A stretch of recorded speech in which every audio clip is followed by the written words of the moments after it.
Today we're going to look at 5.5 trigonometric equations.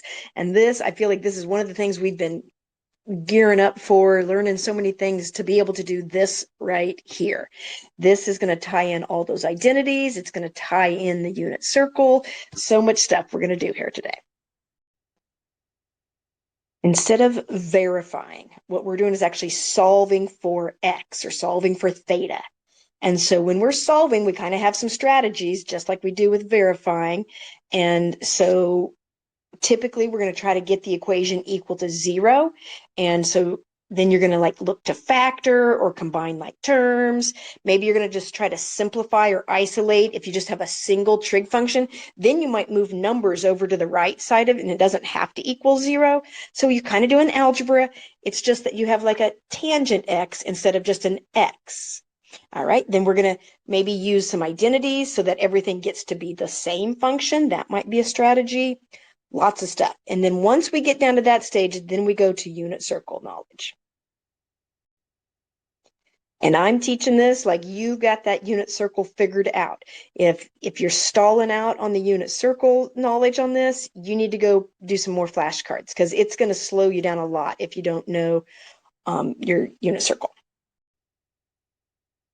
So we're going to start with solving for all values. Now that word all is kind of important. I know it's not in red on your notes. Wouldn't be terrible to highlight it because we're solving for every possibility for x. In this case, it looks like I'm using an x, not a theta. So let's start off and let's look at this first example. All right, I've got everything in sine x. That's good, but I got numbers. And so probably it's sort of like if you think of that sine x like it's an x, you're going to get your like terms together. So I'm going to go ahead and I am going to subtract the 5 sine x over to this side. 3 sine x minus 5 sine x is negative 2 sine x. And at the same time, I'm going to add 2 to the other side, which is going to get me a 1. And then I'm going to try to isolate this sine x. So let's divide both sides by negative 2. And we're down to sine x is equal to a negative 1/2. And all you're doing here is you're doing the unit circle backwards. You're looking for the angle that has a sine value of negative 1/2. Now, the way it's really written is this right here. Remember when we did SOHCAHTOA stuff, to find the angle, you always do inverse or second sine. That's inverse sine. So this is what we're doing. I'm saying, what's the inverse sine of negative 1/2? And whatever it gets me is the angle that I'm searching for. Now, I kind of bypass writing this step because I'm just thinking in my head, what the sine of what angle is negative 1/2? Okay, that is going to happen, and I always like to have a visual of it because we're solving for all values. So sine is going to be negative 1/2 when you're down your short leg. So right there and right there.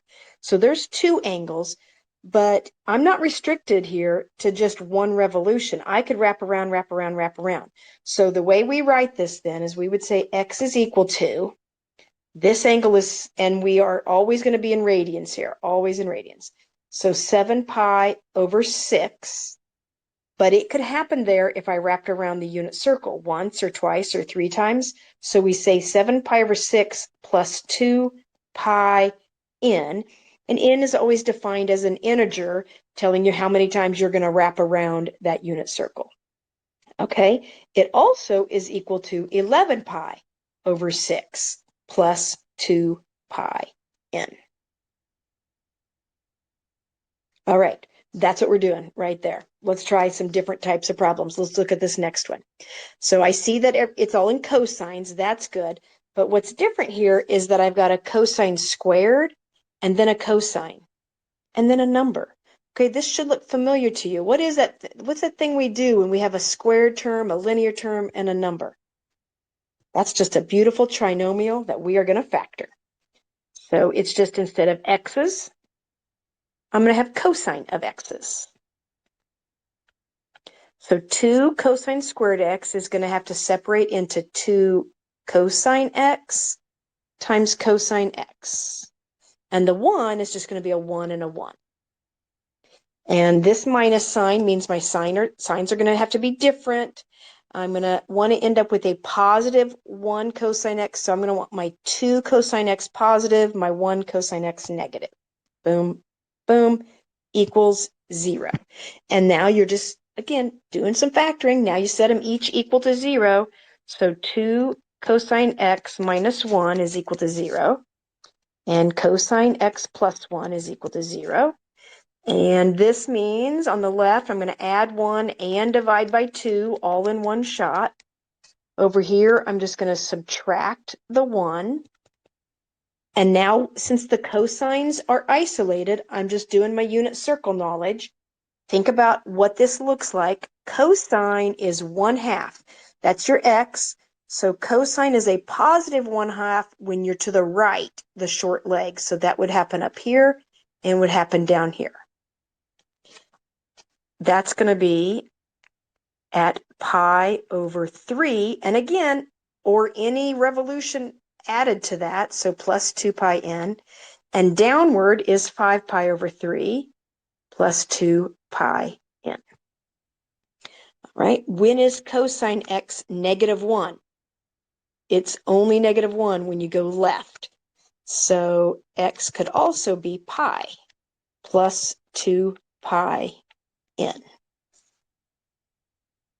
Okay, now I'm going to draw your attention to something here, and you're going to start getting pretty good at this. If you were to do this all on the same graph, which is probably a better idea, don't do a separate graph. Do it on the same one over here. Okay, now, do you notice that these angles are really all perfectly separated by a third? Like that's 120 degrees because I'm at 60 plus a 120 gets me to 180 plus a 120 gets me to the 300 plus a 120 takes me back here. When these are all evenly separated like that, I don't really have to write 3 separate answers. I actually can write that as one answer. I could write that as x equals, and I write the smallest angle, I'll start with pi over 3. And instead of adding 2 pi in, really, I'm adding a third of that. So I could just say plus 2 pi over 3. And I am taking that pi over 3. I'm going to add 2 pi over 3. There's an answer. Add 2 pi over 3. There's an answer. Add 2 pi over 3. There's an answer. Add 2 pi over 3. And that's what I'm doing on that. Now, I'm going to say that's hard to catch. I probably wish I hadn't done one where it was thirds. But we oftentimes will get them where they're straight across from one another. So instead of adding 2 pi over n, we could add pi n. Did I say 2 pi over n? 2 pi n. We would change it to pi n because they're straight across. It'll happen here in a little bit. All right, so I don't care. You can write it like this. I would let that fly.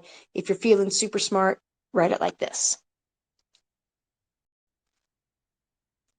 All right, so this one is one for you to try on your own, still solving for all values.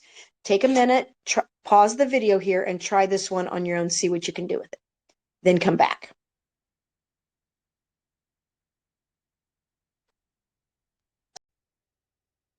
All right, here's what I got.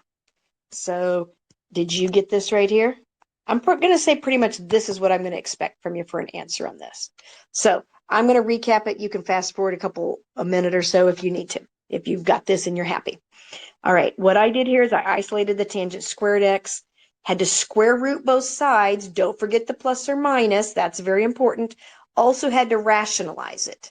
So it conveniently comes up, and this is maybe worth remembering, when you square root 1/3, you just get root 3 over 3, which is right off the unit circle. If you square root 1/2, you get root 2 over 2, which is right off the unit circle. Handy little thing to know. Now, when I drew this out, look at what I've got. The root 3 over 3 happens at all of your 6. So this is what I was talking about earlier, how these land straight across from one another. So there's no sense in writing each one of them plus 2 pi n. Just write the smaller one and say plus pi n. and that will catch this one and this one. So you're saying this plus pi n plus pi n plus pi n plus pi n, and you're catching those every revolution. But then you can do the same thing with your 5 pi over 6. You can say 5 pi over 6 plus pi n would get you these two over and over and over. Now that's simple enough to see that I would expect you to catch that and shortcut your answer on it. All right, I'm going to change up the directions here. This time I'm going to solve for values in an interval. And the interval is always going to be the same for us. We're going to find all the values, but just list them out in the interval from 0 to 2 pi. So now I'm strictly restricting myself to one revolution on the unit circle, and I'm just going to list all the answers out. There's no plus 2 pi n stuff on this. One thing to note here is there's a bracket on 0, a parenthesis on 2 pi. Because those two land in the same place, I wouldn't have you list both of them. You would only list the 0, not the 2 pi. All right, let's see what we can do on this first one. Okay, I'm looking at this like, okay, well, first I'm going to show you what is very crazy tempting that you are not allowed to do, and that is to divide both sides by tangent x. If you divide both sides by tangent x, it feels like you're making your life easy here, and you get this. Don't write this. Don't be writing this, because I'm going to undo every bit of it. You cannot divide by your variable. If you divide by your variable, you end up losing out on some of the answers that you could get. And so then your answer will be wrong. So let's get rid of all of that mess, and let's start all over. When you are tempted to divide by a variable, instead, you should be subtracting it over to the other side. So here's what I've got. I'm going to, oops, there's a 3 on that. 3 tangent x equals 0. You subtract it over and then factor it out. So now both of these have a tangent x, and then I'm going to have a sine squared x minus 3 equals 0. Set them each equal to 0, just like you would any kind of factoring problem. So that equals 0. And then when I set this equal to 0 and then move the 3 over, it's going to be a sine squared x equals 3. Tangent x is done, but on the right side, I need to square root both sides. So sine x is equal to a plus or a minus root 3. All right. Tangent x is 0. That happens right here and right here. Now, it is not as important to draw these out if I'm just listing in a particular interval, because I'm not looking for any shortcuts. I literally have to write out every possibility, which is going to be 0 and pi. Remember, don't write 2 pi because it doesn't include 2 pi. Over here, it feels like this is something, but it's not. Sine x is not root 3. It's the tangent that is a root 3. Is sine x root 3 ever on our unit circle? It is not. What I could do is I could go to my calculator, okay? Because not everything's going to land on the unit circle. We just practice a lot with our unit circle. So what I'm going to do is I'm going to check my mode, because I know my answers have to be in radians. This is your big clue. You got to be in radians. All right. I am in radians. I got my calculator here. I'm going to do a second sine square root of 3. Are you doing this with me? I got an error. Okay. What if I tried second? Well, it's not going to matter. I guess I could. I'm going to clear it out. If I did second sine and then I did a negative square root of 3. Still got an error. Okay. Here's what I want you to recognize here is that the square root of 3, if I just evaluate the square root of 3, it is 1.73. And I'm trying to think, when is sine 1.73? Well, on your unit circle, the most sine ever is when it's straight up, because remember, it's the y value. That's the biggest it can ever be. Sine, the biggest it can ever be is 1. It can't get to 1.7. It doesn't happen, ever. Just cross it off. It's like one of those extraneous solutions that happens sometime. So when we cross that off, that's great. Then my answer is just this over here. Now think what would have happened if you would have divided that tangent x out. You wouldn't have even had this piece of the function over here. And so you would have said no solution altogether. And there are solutions that work on this. All right, I'm going to look at this other one here. Now, the problem that I see with this one is that I've got two different trig functions. This doesn't look like something I can factor because this is a cosine being squared and this is a sine. And that'd be like having an x squared and having a y. You can't really factor that. So our strategy on this is to get rid of one of those by trading it out. Talked about this previously where we use our Pythagorean identities maybe to replace this cosine squared x. I can't do it with the sine x, but I could do it with cosine squared x because that's a Pythagorean identity. Here's what I've got. I'm going to replace cosine squared with a 1 minus sine squared x.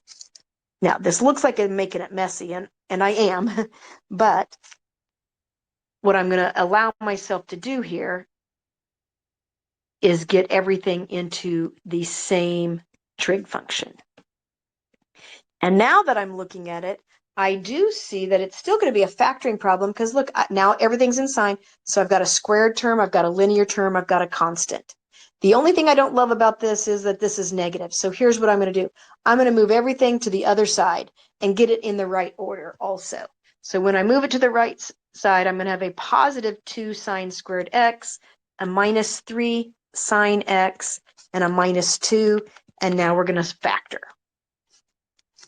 This is going to be a 2 sine x times sine x. This is going to have to be a 2 and a 2. Signs are different. I'm going to want to put my, I'm sorry, not a 2 and a 2, a 2 and a 1. I'm going to put my 2 here and my 1 here because that's going to get me a 4 and 1. Signs are different, minus, plus. There we go. I'm going to set them each equal to 0. I'm going to start with the right because when I set that equal to 0, I'm just going to add the 2 over. So I got sine x equals 2. And on the left side, I'm going to have sine x equals, subtract the 1, divide by 2, negative 1/2. Now, right away, I see a problem here. We just got done going through this whole business over here. Is sine x ever going to be 2? Nope, it is not. So I know that I'm going to cancel that out. Never going to happen. But sine x does equal negative 1/2. That's going to happen anytime you are down the short leg.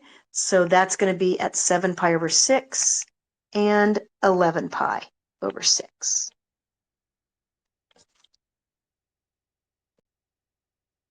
All right, now it's your turn to try one where you're just solving in a particular interval. Oh, this looks like my pi got cut off. Maybe this is fixed in your notes, but there's supposed to be a little pi right there. 0 to 2 pi. All right, give this a shot. Pause the video.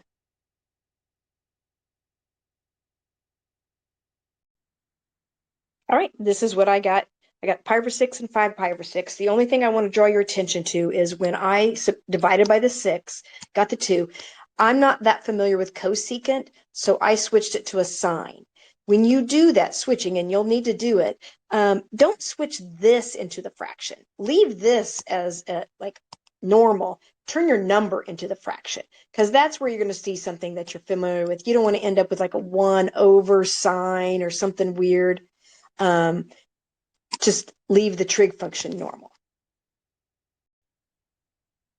Okay, here's our last one, and this one I'm going to throw at you kind of like I did earlier. It's not going to end up on the unit circle. How do you work through that? Okay, it's going to be trickier than the last one though. So I'm going to start off, I'm going to go ahead and add the 2,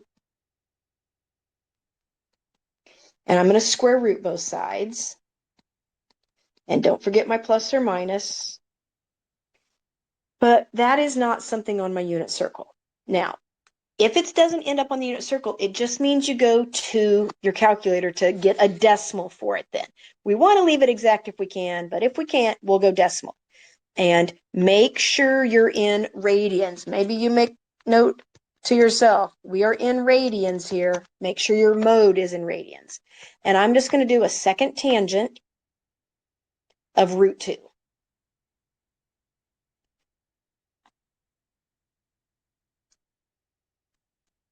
Okay. And I might even, for the sake of our notes, I'm going to separate this.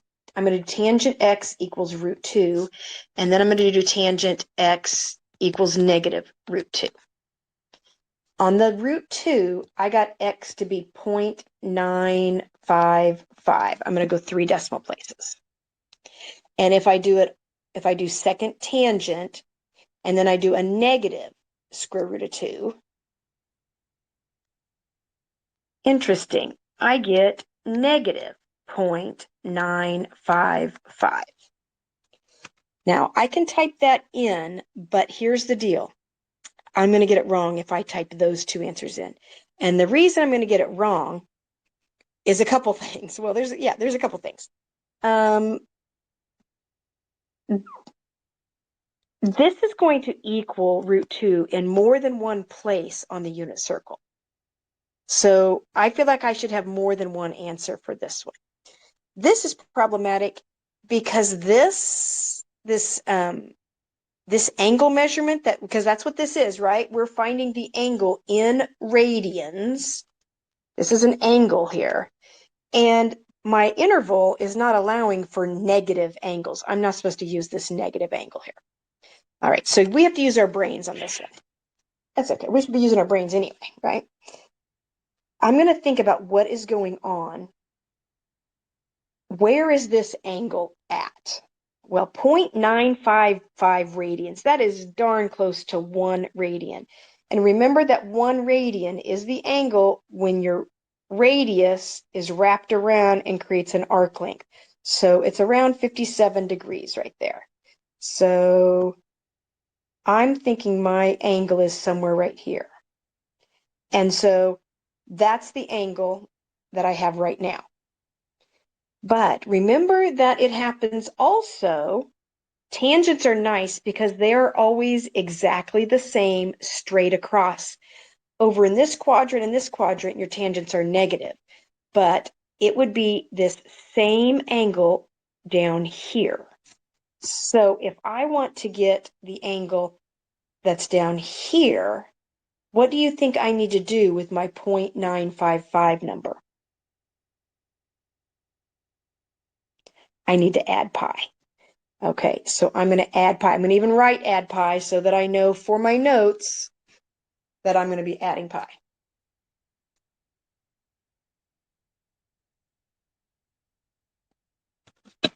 Okay, and I get 4.097 radians on that. Okay, so these are 2 of my answers. But I'm not done. The same thing is happening over here.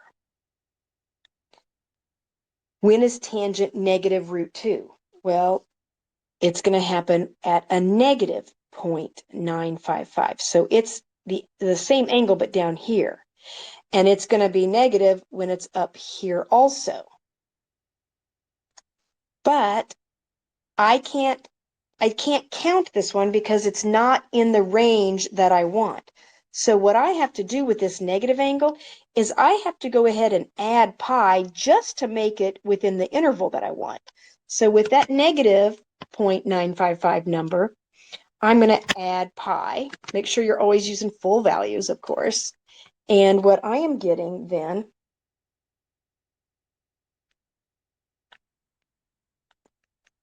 is a 2.186. And that's this one right here. I still want this one that's down in the third or fourth quadrant. I just don't want the negative version of it. So now to get down there, I'm going to add another pi to my 2.186. And I get 5.328. And all of these are within that range of 0 to 2 pi. All right, so that takes a little bit more thinking. If you need to like listen, I mean, I could say it again, but why don't you just listen to the whole spiel again? If you got it, then you can move on and go work on your homework. All right, good luck.